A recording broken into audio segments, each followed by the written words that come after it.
Siap.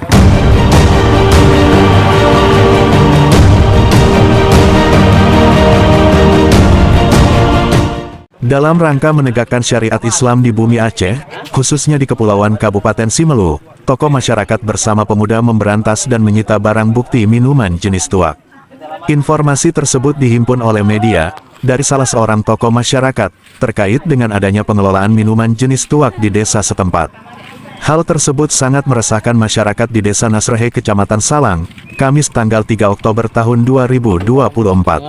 Ada beberapa titik lokasi yang mengelola minuman jenis tuak di Kecamatan Salang, tutur salah seorang tokoh masyarakat yang dikonfirmasi media melalui WhatsApp. Ini semua tolong ditindaklanjuti, karena bisa merusak generasi kita terutama di Pulau Simelu khususnya di Salang. Permintaan kami dari Desa Nasrehe Kecamatan Salang, memohon untuk segera ditindaklanjuti ke Wilayatul Hisbah. Kami sudah mengajukan permintaan ini kepada Pak Camat, Ibu Kades, dan Polsek setempat di Kecamatan Salang, tulis Adrian yang notabene Wakil Ketua BPD, Badan Permusyawaratan Desa Nasrehe, melalui pesan WhatsApp saat dikonfirmasi.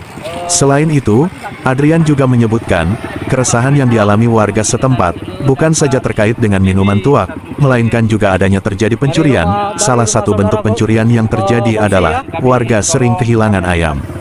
Demikian Madani News TV Jurnalis melaporkan.